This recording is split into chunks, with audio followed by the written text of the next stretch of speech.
The Chinese Ecumene by Eric Voegelin. Chapter 6 in Order and History, Volume 4, The Ecumenic Age. Parallel in time with the rise of ecumenic empires in the Near East and the Mediterranean, the Chinese area of tribal societies transforms itself into an imperially organized civilization that understands itself as the empire of the tianxia, of the Ecumene. As far as we know, the two processes are not connected by cultural diffusion or stimulation.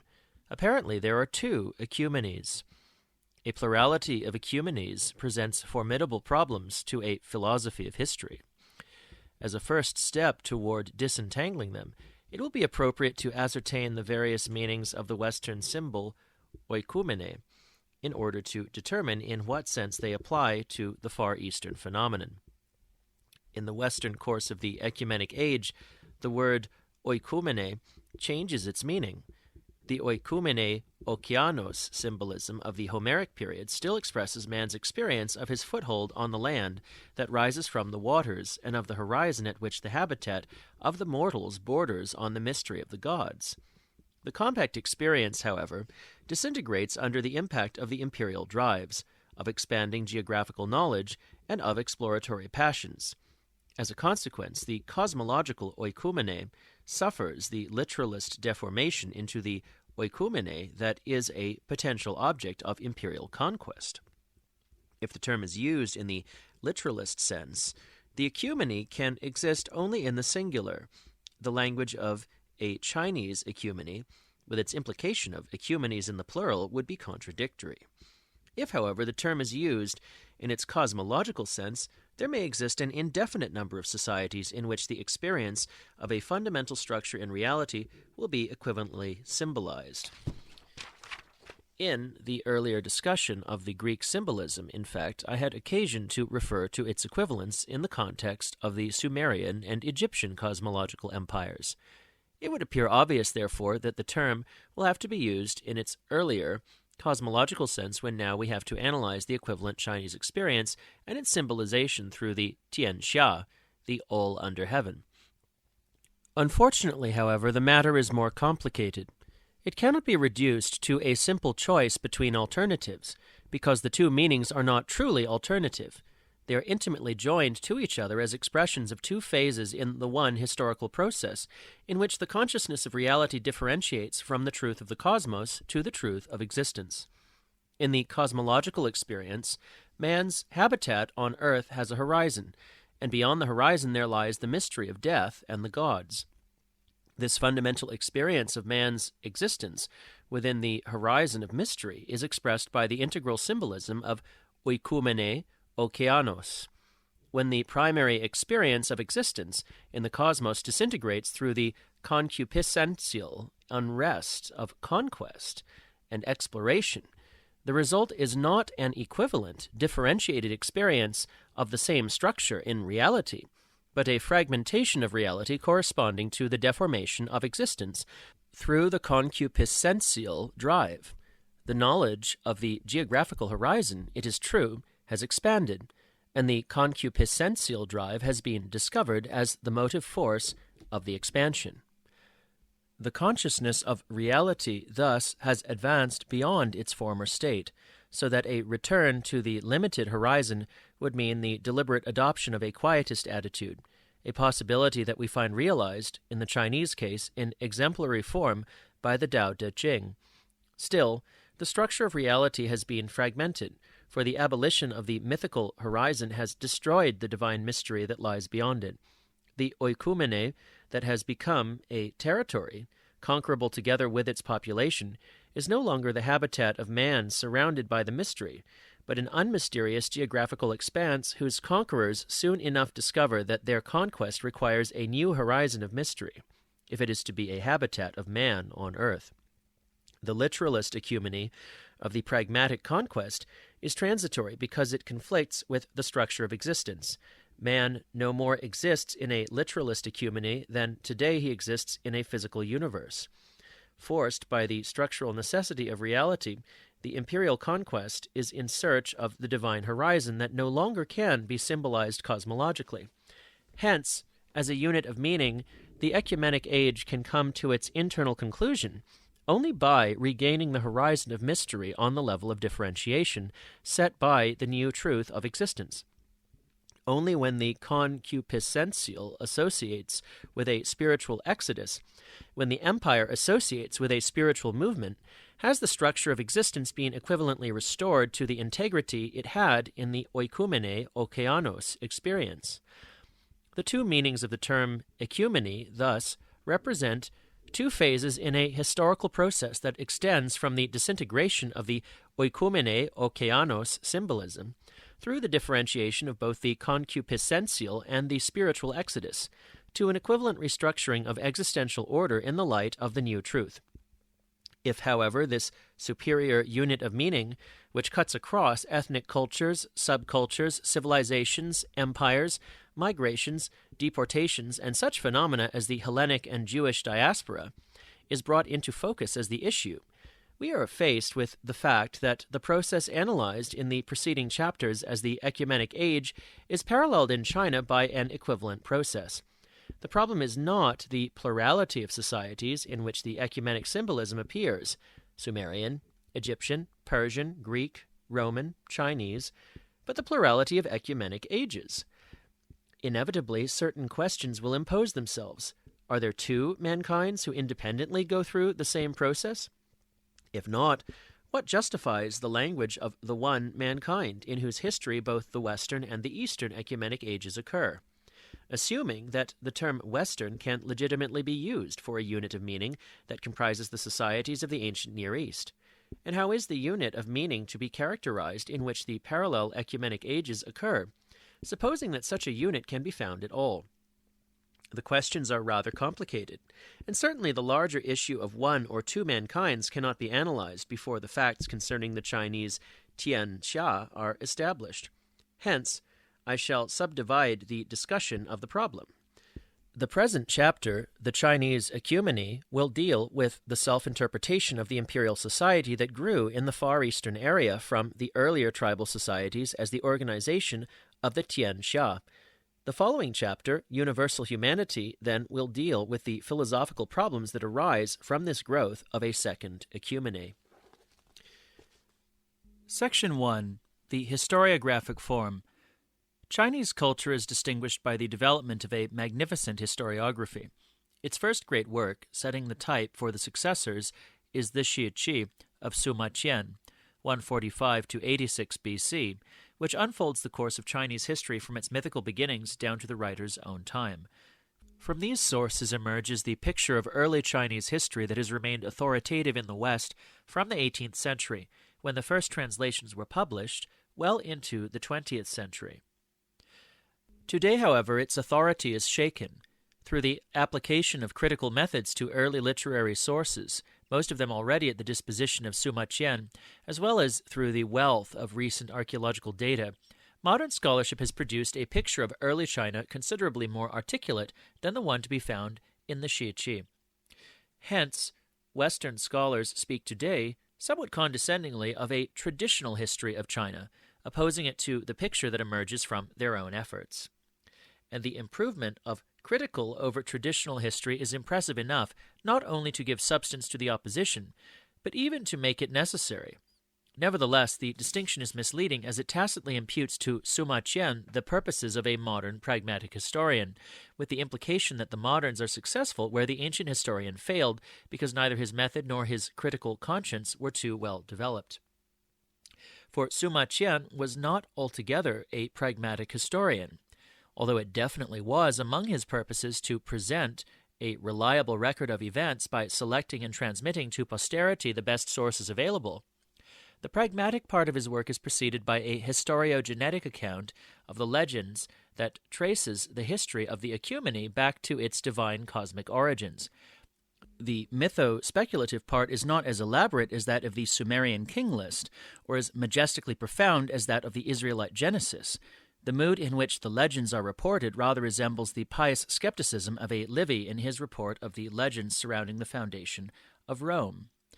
But the historiogenetic opening is definitely there and radiates its cosmological form into the historical account proper. By virtue of its integration into the historiogenetic form, the traditional history is more than a mere record of events to be improved by superior modern methods. It rather is an integral part of the order of society itself. The development of a historiographic form overlaid with historiogenetic characteristics indicates that the China of the imperial Ecumene had achieved something like existence in historical form, even though the cosmological form was not radically broken. The traditional history is constructed, in retrospect, from the empire. I shall briefly state some data and dates to which the following analysis must frequently refer. China was unified and received its imperial form through Duke Cheng of Qin in 221 BC. After his victory over the last of the 6 rival lordships, the new ruler assumed the style of Qin Shi Huangdi, that is, of the first emperor of the house of Qin. The short-lived dynasty was followed in 206 by the former Han. It was in the reign of Wu Di, 140 to 87 BC, that China received its historiographic form through the work of the grand astrologers of the Han court. The Shi Qi, the record of the grand astrologer or historian, was conceived and initiated by Suma Tan in office from 130 to 110 BC, to be executed by his son Suma Qian in office 110 to 86 BC. The historiographic form thus followed the imperial form at a distance of roughly a century. The first section of the Shi Qi consists of the Pen Qi, the basic annals. They contain the records of the rulers of China.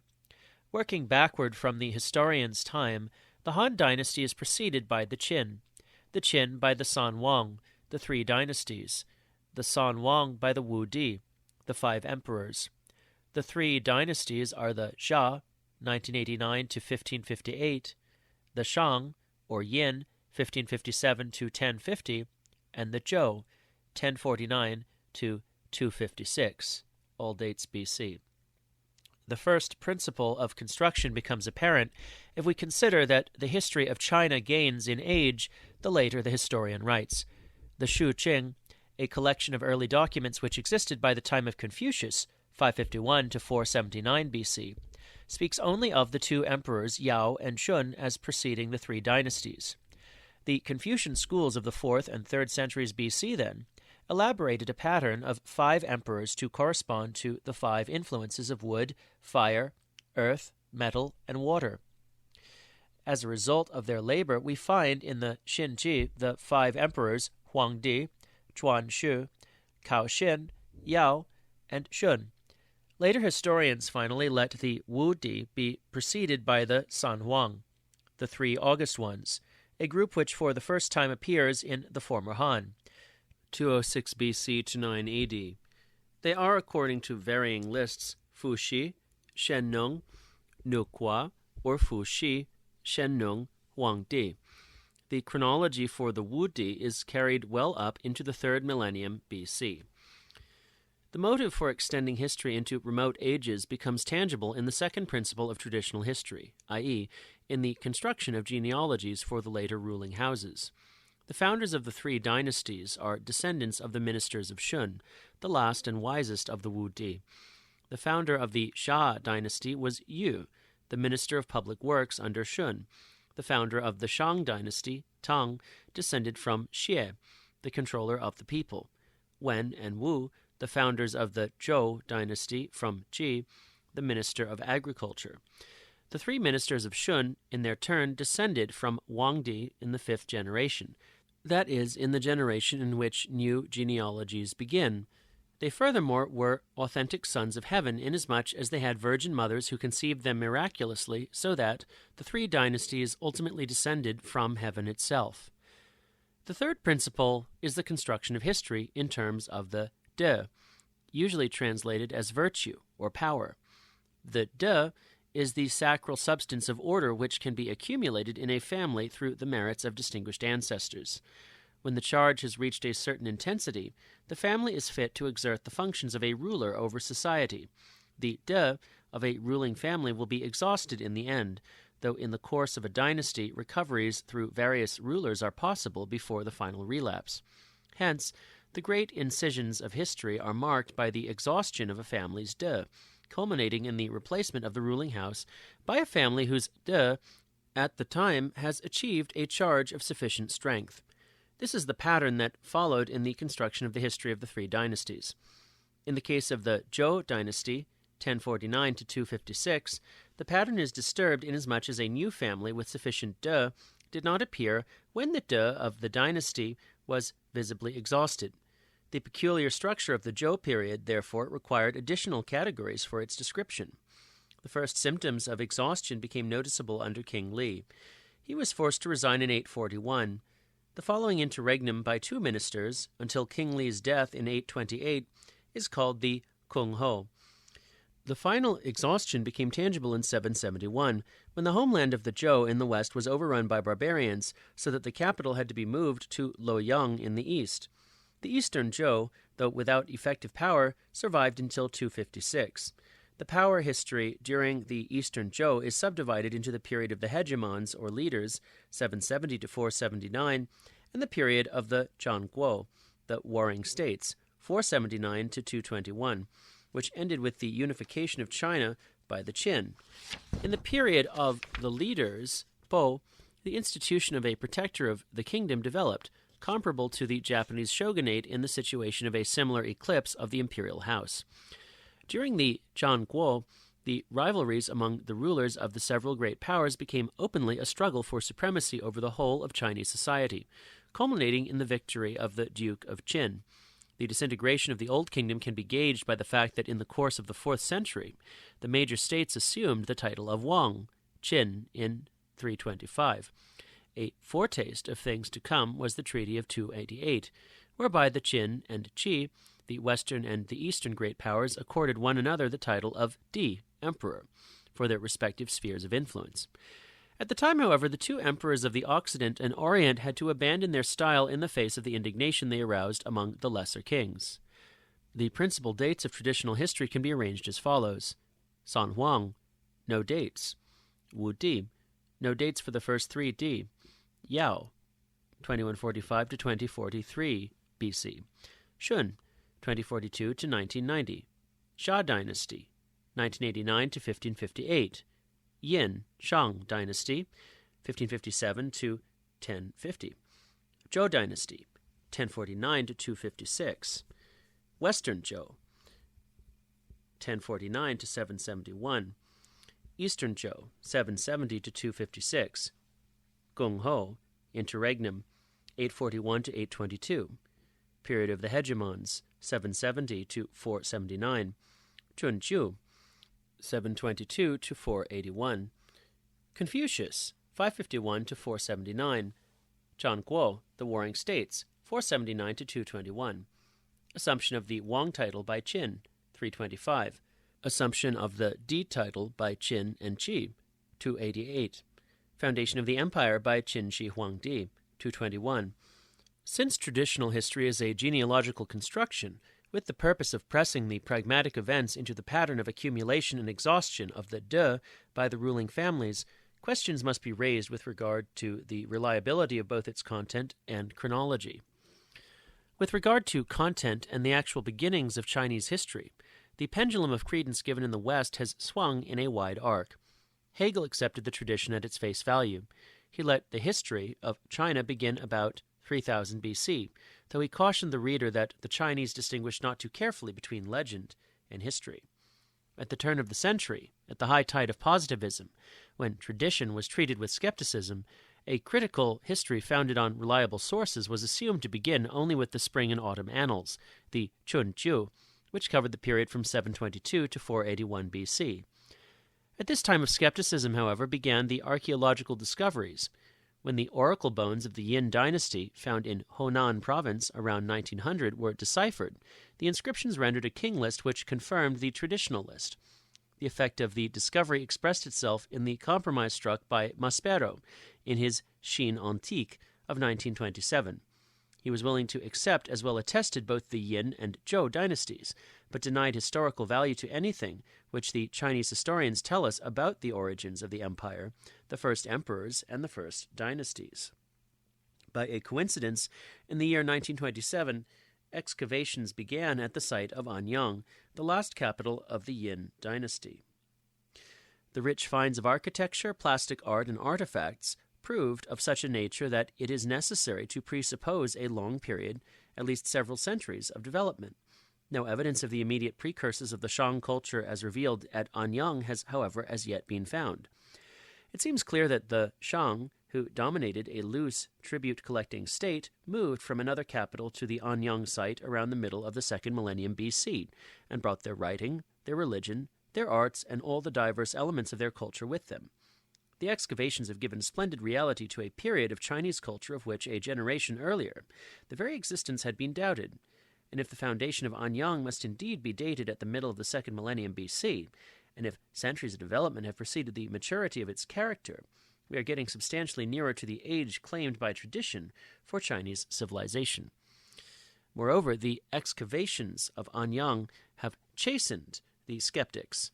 Some, though they now must admit the Yin dynasty, still will doubt the Xia.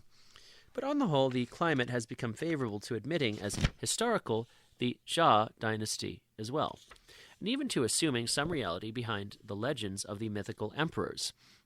Perhaps Yao, Shun, and Yu were indeed historical figures. This is the present state of assumptions as cautiously formulated by Eberhard. The second question to be raised concerns the reliability of traditional chronology.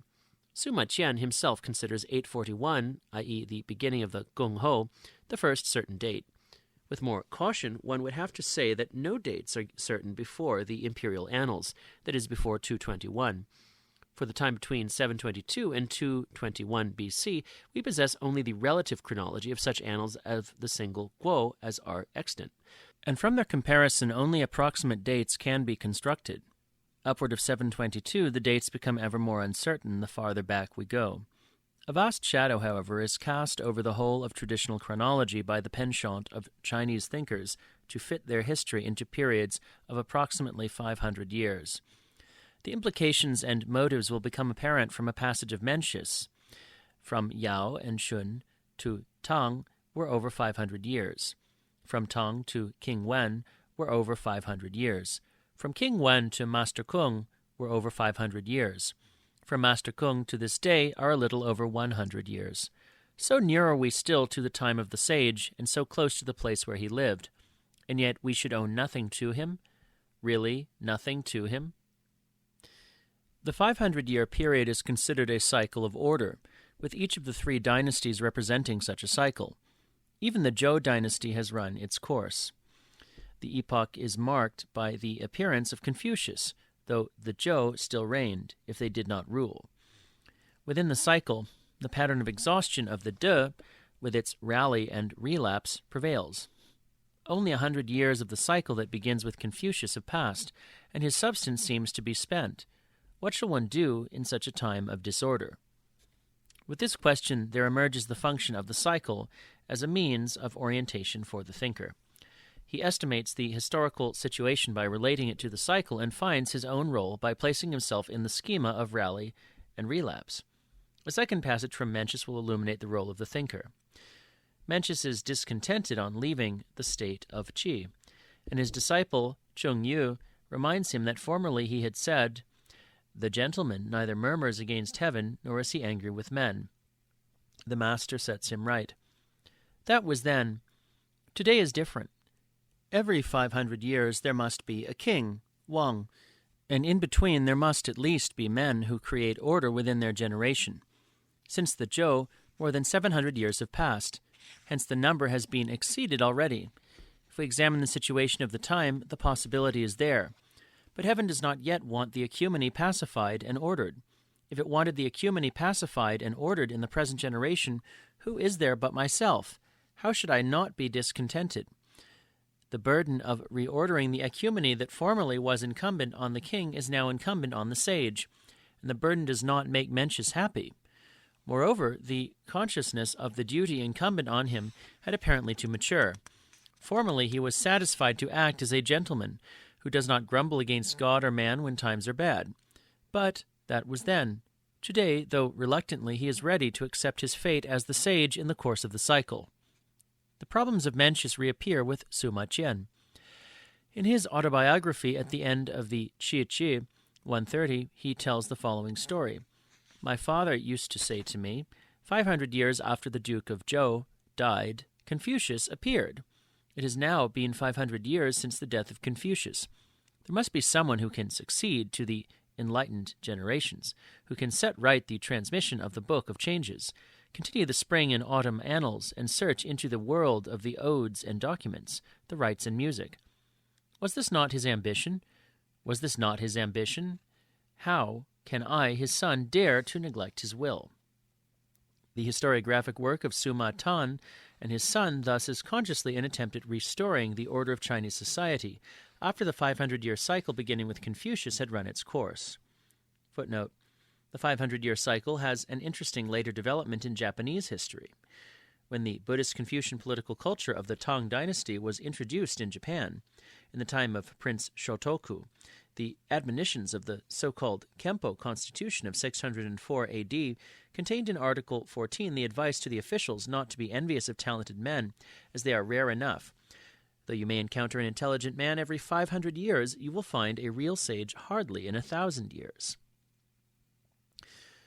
For the question of chronology, which is our present concern, it follows that the symbolism of the 500-year cycle favored by the Confucian thinkers and historians makes the traditional dates for the Xia, Shang, and Zhou dynasties, as well as the lifetime of Confucius, marking periods which indeed approximate 500 years, highly suspect, though at the present state of science we have no means of correcting them with any certainty.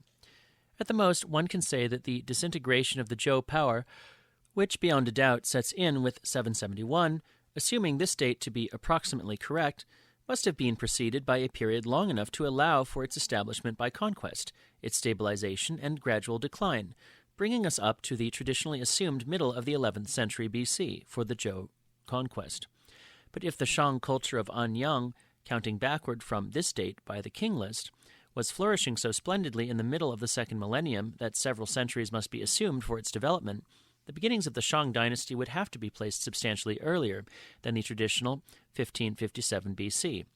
And if we assume a higher date, perhaps 1800, then the Xia dynasty, presuming it existed, would carry us far beyond the traditional 1989 BC into the third millennium BC.